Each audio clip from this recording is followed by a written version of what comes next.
Hello student, कक्षा 10 SST में आज पढ़ेंगे हम उपभोक्ता शोषण के कारण।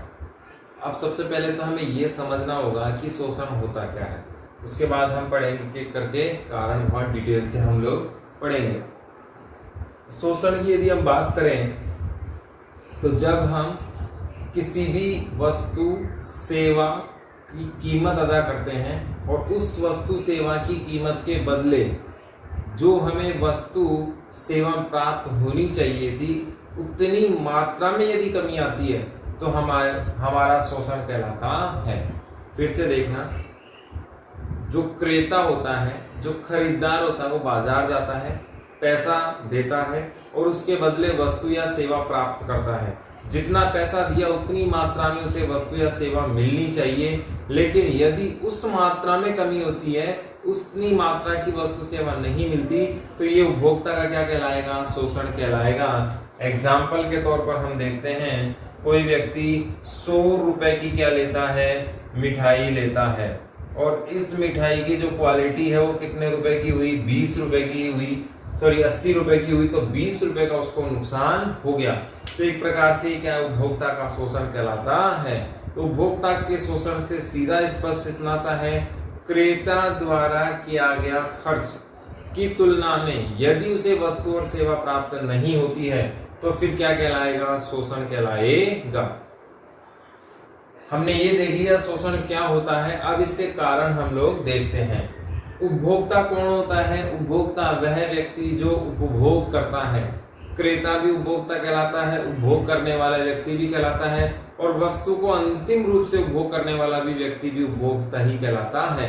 हमने पार्ले जी बिस्किट का उदाहरण देखा था। जब हमारे वो पेट में चला जाता है या हम लोग सब जब उसको यूज करते हैं तो हम ही उपभोक्ता कहलाते हैं, जबकि उसमें मैदा भी डली थी, शक्कर भी डली होगी, बहुत सारे और कंटेंट भी डले होंगे, वो भी कहीं ना कहीं से खरीदे गए हैं। अर्थात वो उपभोक्ता नहीं थे।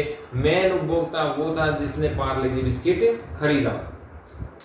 अगर हम यहाँ देखें उपभोक्ता शोषण के प्रमुख कारण एक एक करके देखते हैं डिटेल से। बड़ा सवाल यहाँ से बनता है, वस्तु की सेवा गुणवत्ता कीमत मानकों में कमी अगर हो रही है तो उपभोक्ता के क्या है? शोषण का कारण ये बनता है। पहला कारण हमने देखा वस्तु की सेवा में कमी। जैसे एग्जाम्पल के तौर पर आप देखें, हम लोग एक वकील के पास गए, वकील ने हमसे वादा किया कि आपको मैं बेल दिला दूंगा, आपका ये काम करा दूंगा, रजिस्ट्री करवा दूंगा, प्रॉपर्टी पेपर बनवा दूंगा और आप मुझे 10,000 रुपए का पेमेंट देंगे। लेकिन वो ऐसा नहीं कर पाया और हमारा पैसा भी वो रख लेता है। तो ये किस में कमी हुई? सेवा में कमी हुई। हम हॉस्पिटल गए, हॉस्पिटल के बाद हमने सारी व्यवस्थाओं के पेमेंट किए, मेडिकल सर्विसेज के पेमेंट किए, और उसके बाद हमें हमारे स्वास्थ्य में जो लाभ मिलना चाहिए था वो नहीं मिला, या हमारे साथ फ्रॉड हुआ, चीटिंग हुई, सेवाओं में कमी नजर आई, पैसा पूरा लिया। तो ये किसका दोष है? सेवा दोष है। तो जो वस्तु हमें दी जानी थी, सेवा हमें दी जानी थी, उसमें क्या आ गई? कमी आ गई। तो ये क्या कहलाएगा? उपभोक्ता का शोषण कहलाएगा। गुणवत्ता, क्वालिटी में एडजस्टमेंट। बहुत बार देखा होगा आपने, बहुत सारे वीडियो देखे होंगे कि आपने मंगवाया था एप्पल का फोन और निकला प्योर एप्पल। तो ये क्या है? उपभोक्ता की वस्तु की गुणवत्ता में क्या है? कमी है। आपने किसी चीज को लिया, उसमें 1 साल की वारंटी थी, 1 साल की गारंटी और 5 साल की वारंटी थी। गारंटी और वारंटी में अंतर आपको समझ में आना चाहिए। गारंटी का मतलब होता है 100% रिप्लेसमेंट। जैसे ये मार्कर मैंने लिया, इसकी 2 दिन की मुझे गारंटी दी गई कि 2 दिन में यदि खराब होता है तो हम इसकी गारंटी देते हैं, 2 दिन के अंदर ये पूरा नया, इसकी जगह नया पीस हमें देंगे। इसे हम क्या कहते हैं? गारंटी कहते हैं। वारंटी क्या है? वारंटी में इसमें रिपेयरिंग की बात कही जाती है कि यदि कोई ऐसा पार्ट्स इसका खराब होगा तो हम इसे रिन्यू करके देंगे, नया बनाकर इसे देंगे, लेकिन वस्तु नई नहीं देंगे। इसके जो डिफेक्टिव पार्ट्स हैं उसको हम क्या कर देंगे? चेंज कर देंगे। तो उसकी गुणवत्ता वापस वैसी की वैसी हो जाएगी जैसे पहले थी। कीमत, अब कई बार क्या देखा गया है कि वस्तु की लागत मूल्य होती है कम और लागत मूल्य से अमाउंट ले लिया जाता है ज्यादा। तो ये भी किसका उदाहरण है? उपभोक्ता शोषण का ही उदाहरण है। एक एग्जाम्पल मैं आपको देता हूँ। मैं होटल का नाम तो आपको नहीं बताऊंगा। 1 नंबर सिक्कर रोड के पास की ये होटल है और बहुत मैगजीन्स न्यूज़पेपर में ये घटना छपी थी। उन्होंने 40 पैसे ज्यादा लिए थे। हमारे यहाँ राउंड अप का सिद्धांत चलता है, क्योंकि 40 पैसे 30 पैसे हमारे यहाँ मेन करेंसी में चलायमान वर्तमान में नहीं है। आपको पता होगा कि यदि 40 पैसा हुआ तो हम पीछे वाले अंक में आ जाते हैं। जैसे 10 रुपए और 40 पैसे हुए तो हमें 10 रुपए पे करने हैं, लेकिन 10 रुपए और 51 पैसे भी अगर हो गए तो हमें 11 रुपए पे करने होते हैं। ये राउंड अप का सिद्धांत है, नियर बाई अमाउंट का सिद्धांत है कि जो भी नजदीकी संख्या पड़ेगी उसमें हम लोग पेमेंट करते हैं। यानी कि 51 से लेकर 50 तक सारा अगला हिस्सा चला जाता है, और 1 से लेकर 49 50 तक पिछला हिस्सा हम लोग मानते हैं।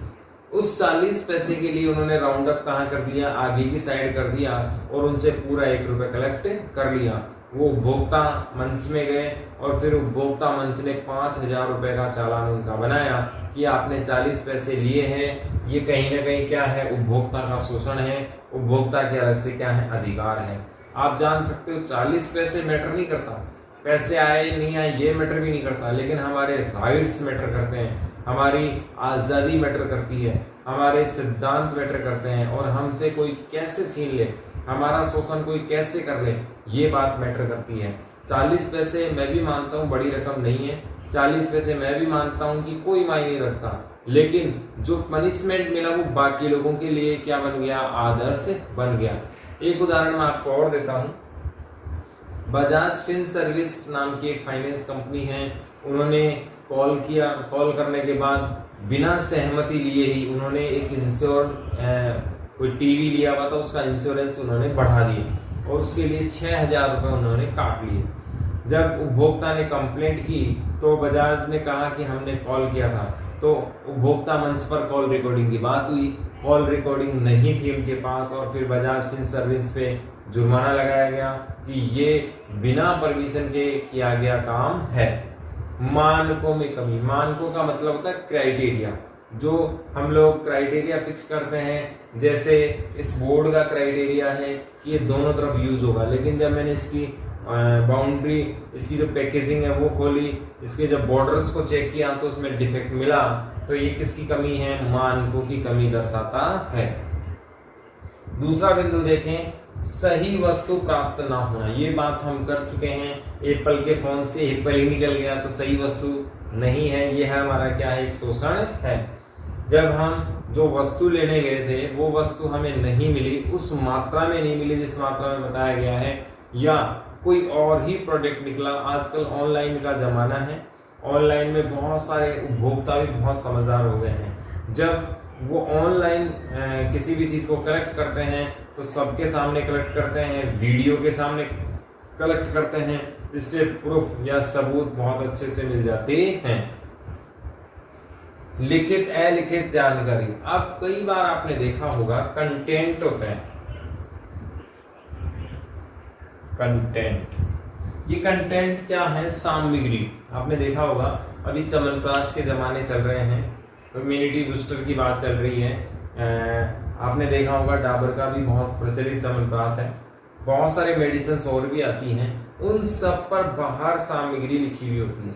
जैसे आपने पेप्सी, कोल्ड ड्रिंक्स वगैरह, इन चीज़ों को आपने देखा होगा, उस पर भी पूरे कंटेंट लिखे हुए होते हैं। आपने बहुत सारी चीज़ें, पैकिंग आपने खरीदी होगी, पैकिंग फूड भी आपने खरीदा होगा, बहुत सारी चीज़ रिलायंस फ्रेश जैसे स्टोर से भी आपने खरीदी होगी, वहाँ उसमें सारी डिटेल है, कितना % कार्बोहाइड्रेट है, कैलोरीज कितनी है, वेट कितना है, सब कुछ, शुगर का लेवल क्या है, कार्बोहाइड्रेट का लेवल क्या है, सब कुछ उसमें मेंशन होता है अलग से।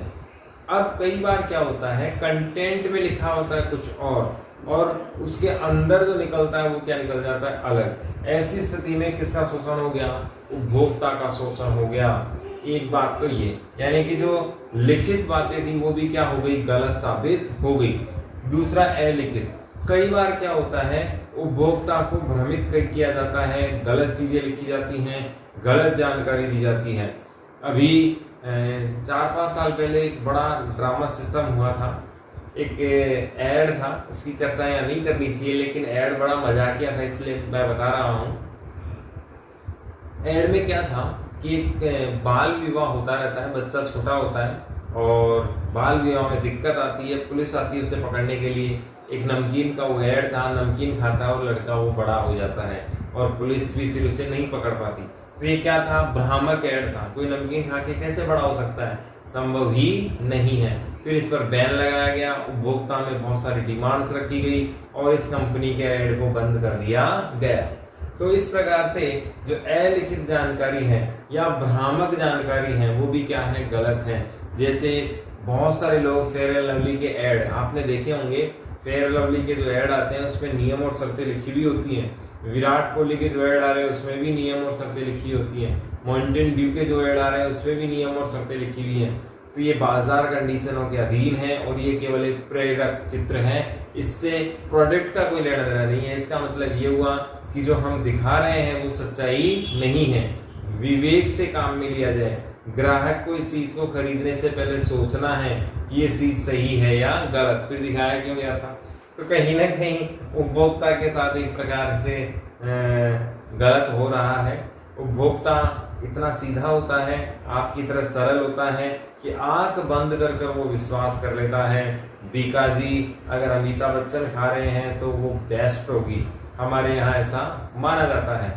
जैसे हम न्यूज़पेपर की खबरों पर मोहर लगा देते हैं कि ये 100% सही होगी, ऐसे कोई बड़ा अगर अभिनेता ऐड करता है तो हम उसे सही मानते हैं। आपको याद होगा मैगी के ऐड में अमिताभ बच्चन साहब आते थे और बाद में उसमें लेड की मात्रा पाई गई और बहुत बवाल उसमें उठा, लेकिन इंडियंस बहुत ज़बरदस्त लोग हैं, फिर उसे वापस बाजार में ले आए। अब उसमें है नहीं है, ये था या नहीं था, क्या मैटर था, किसी ने सॉल्व नहीं किया। मैगी ने जरूर दावा किया, नेस्ले का ब्रांड है ये, इसने कहा कि अब हमने इससे वो कंटेंट हटा दिया है। विज्ञापन के गलत दावे। अब बहुत बार मैंने उदाहरण नमकीन का दिया, छोटा बच्चा बड़ा बन जाता है। विज्ञापन के गलत दावों में फेयर एंड लवली में गोरे होने का दावा किया जाता है, कितने हुए वो तो आप भी जानते हो। और भी बहुत सारी चीजें, जैसे अभी वर्तमान की यदि हम बात करें तो म्यूचुअल फंड के ऐड आते हैं, लेकिन उसमें से शर्त बताया जा रहा है क्या कि ये होगा, ऐसा पॉसिबल नहीं है। ये क्या है, बाजार रिस्क पर आधारित है, हो भी सकता है और नहीं भी हो सकता है।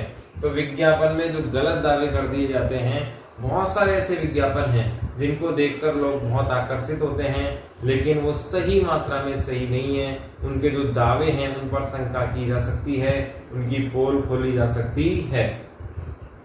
अशिक्षा शोषण का कारण उपभोक्ता के अशिक्षा भी है। कारण क्या है, कंपनी अपना काम पूरा करती है, विज्ञापन सही तरीके से बनाती है, सारे काम होते हैं, सही तरीके से सब कुछ चलता है, लेकिन उपभोक्ता पढ़ा लिखा नहीं है। उपभोक्ता जानता ही नहीं है कि इसमें कौन से कंटेंट है वो मेरे लिए क्या फायदेमंद है, क्या नुकसानदायक है। जैसे आप जानते हैं, आप में से सब बच्चे लगभग शॉपिंग मॉल्स में गए हैं, वहाँ हमने खाने पीने की वस्तुओं की बात करें, मेडिकल सर्विसेज की बात करें, तो उसमें 2-3 प्रकार के डॉट्स हमें देखने को मिलते हैं। पहला डॉट्स हमें ग्रीन कलर का मिलता है, नीले ग्रीन कलर का। इसका मतलब ये हुआ कि ये हमारे स्वास्थ्य के लिए सही है, इसको खाते समय हमें किसी से जानकारी लेने की आवश्यकता नहीं है। फिर येलो कलर, इसका मतलब ये हुआ कि ये थोड़ा सा शंका में है, इसकी अच्छी जानकारी हम लेंगे तो हमारी शंका दूर हो सकती है। ये चीजें हमें खानी चाहिए, नहीं खानी चाहिए, बहुत सोच समझ के निर्णय लेना चाहिए। और आपने देखा होगा एक रेड डॉट आता है, इस प्रकार का एक डॉट सा निशान बना होता है, उसमें बीच में जैसे यहाँ हरा है, नीला, इस तरीके का निशान उस पर होता है। अगर रेड ये सिंबल है, इसका मतलब ये खतरनाक है और बिना सलाह के इसको इस्तेमाल नहीं करना है। ठीक ऐसा ही मेडिसिन में भी है। अभी आपने बहुत सारे देखा होगा, इंडिया में इस प्रकार से थोक के माप से मेडिसिन यूज की जाती हैं, जिसका बहुत जबरदस्त असर भी हो सकता है। जैसे एक टेबलेट का नाम बताता हूं मैं, रेंटेक, जो एंटी एसिड ड्रग है। रेंटेक ये एंटी एसिड है। जब एसिड बनता है, गैस बनती है, तो उस समय ये टेबलेट ली जाती थी। बाद में इसे बैन करने की बात कही गई, या ये ड्रग्स रेड जोन में है, इसमें रेड सिंबल लगाया गया कि ये नुकसान भी पहुंचा सकती है। तो अशिक्षा कहीं ना कहीं हमारी उपभोक्ता के शोषण का कारण है। यदि शिक्षित व्यक्ति होगा तो जागरूक होगा, अपने अधिकारों के प्रति सचेत होगा। बिल ना लेना, आपने एक बहुत अच्छी मूवी देखी होगी और मूवी में अनिल कपूर है, मूवी का नाम है नायक। इसमें आपने देखा होगा बिल का महत्व कितना ज्यादा है। यदि आप बिल लेते हैं, बिल कच्चे बिल और पक्के बिल में क्या अंतर है ये हमें पहले समझना होगा। पक्के बिल में जीएसटी नंबर, पहले जो टिन नंबर होता था, रजिस्ट्रेशन नंबर होता था, वो टिन नंबर के नाम से होता था, आज जीएसटी नंबर के नाम से आ रहा है। बिल दुकान का रजिस्ट्रेशन नंबर आएगा, जीएसटी नंबर आएगा, बिल बुक क्रमांक आएगा, यानी कि कौन से बिल बुक्स क्या कौन से नंबर का ये बिल है, एड्रेस आएगा पूरा कंप्लीटली, और फिर मालिक के, विक्रेता के उसमें क्या होंगे, साइन होंगे। इतनी चीजें यदि उसमें हैं तो वो बिल पक्का है। क्या क्या, दुकान का नाम आएगा, दुकान का एड्रेस आएगा कंप्लीटली, दुकान के जीएसटी नंबर आएंगे और दुकान के मालिक के हस्ताक्षर आएंगे, यानी कि उसका हर हाल में पूरा विवरण उस बिल में होगा। उस बिल का नंबर होगा, बिल बुक कौन सी थी, सारी डिटेल्स उसमें होंगी। उसमें कितना अमाउंट था, कितना जीएसटी लगा, प्रोडक्ट अगर इलेक्ट्रॉनिक है तो उसका क्या नंबर था, कितना अमाउंट उसमें कंपनी को जाएगा, कितना टैक्स लगा और टोटल अमाउंट क्या पे किया। आजकल तो मोड भी लिखने लगे हैं, चेक से लिया, ईसीएस किया, आईएमपीएस किया या फिर यूपीआई ट्रांजैक्शन किया, इसकी डिटेल भी उस बिल में ही मेंशन कर देते हैं ताकि आगे जाकर दिक्कत ना आए। बिल ना लेने के कारण दूसरा कच्चा बिल एक रसीद बुक के टाइप में होता है, उसमें सीरियल नंबर होता है, दुकान का नाम होता है, दुकान का एड्रेस भी आपको मिल जाएगा, लेकिन उसमें जीएसटी नंबर आपको नहीं मिलेगा। दुकान के मालिक के हस्ताक्षर भी चलत में हो जाएंगे, लेकिन अब कच्चा बिल है क्योंकि उसमें रजिस्ट्रेशन का कोई लेना देना है ही नहीं, इसीलिए गवर्नमेंट से वो सीधा बच जाता है और ऐसी चीज़ों को हम वैलिड नहीं मानते। तो जब भी आपको बिल चाहिए, कैसा लेना चाहिए, पक्का बिल लेना चाहिए। कंप्यूटर से निकला हुआ बिल भी पक्का है, उसके रजिस्ट्रेशन नंबर उसमें होने चाहिए। तो बिल ना लेने के कारण हम कंप्लेंट नहीं कर पाते हैं, और कंप्लेंट ना करने के कारण इसका फायदा कौन उठाता है, दुकान का मालिक उठाता है, और वो सीधा पैसा जो उससे आया वो 2 नंबर का हो जाता है। 2 नंबर का मतलब ये हुआ इस पर उसे टैक्स नहीं देना पड़ेगा और उपभोक्ता का शोषण हो जाएगा। यदि किसी वस्तु में कोई कमी निकल जाती है, खराबी निकल जाती है, तो बिल ना होने की स्थिति में वो उसे बदला नहीं पाता। अब ये दुकानदार की श्रद्धा पर आश्रित है कि वो आपका किस प्रकार से कार्य करता है, वो कर भी सकता है और नहीं भी कर सकता, और हमारे अधिकारों का यहाँ क्या हो गया, उल्लंघन हो जाता है। जबकि यदि बिल लेते तो दुकानदार को हर हाल में चेंज करके हमें देना ही पड़ता। उपभोक्ता विधि के तरीके को शिकायत कर सकता है। इसमें एक प्रॉब्लम और भी है कि कानून क्या है, किस प्रकार से बने हुए हैं, ये किसी को समझ में आसानी से नहीं आते। उपभोक्ता मंच पर कैसे जाया जा सकता है, उपभोक्ता मंच की कार्रवाई किस प्रकार की होती है, ये उपभोक्ता तरीके से शिकायत ना करना एक बड़ी गलती है। सिस्टम से यदि विरोध किया जाए, सिस्टम से यदि अधिकारों की मांग की जाए तो आसानी से अपने अधिकार प्राप्त किए जा सकते हैं। इसमें शिकायत पर निर्णय ना होना सबसे बड़ा कारण ये भी है। अन्याय होने का कारण ये है कि न्याय नहीं हो रहा है। अन्याय होने का कारण क्या है कि न्याय जल्दी नहीं मिलता। जिन उपभोक्ताओं ने पहले से केस कर रखा है उनके रिजल्ट साल भर में, 2 साल 5 साल में ऐसे आते हैं, तो आप देखें उचित समय पर नहीं दिया गया न्याय अन्याय के बराबरी होता है। उचित समय पर नहीं दिया गया न्याय किसके बराबर होता है, अन्याय के बराबर। तो ठीक यहाँ यही है कि निर्णय आते हैं जो शिकायत मंचों से, उपभोक्ता मंचों से, वो कैसे आते हैं, बहुत लेट आते हैं, तो उनका इतना इफेक्ट नहीं होता। सरकार पर पूंजीपतियों का प्रभाव, यानी कि सरकार भी उद्योगों की तरफ झुकती है क्योंकि वहां से उनको चंदा मिलता है, टैक्स मिलता है और वो अर्थव्यवस्था में बड़ा योगदान देते हैं। इसलिए उपभोक्ता की तरफ सरकार कम ध्यान देती है और कंपनियों की तरफ क्या देती है, ज्यादा ध्यान देती है। आज का सवाल क्या बना, उपभोक्ता शोषण के प्रमुख कारण कौन कौन से हैं। बड़ा सवाल है और ये सारे कारण क्या बनते हैं, उपभोक्ता के शोषण के प्रमुख कारण बनते हैं।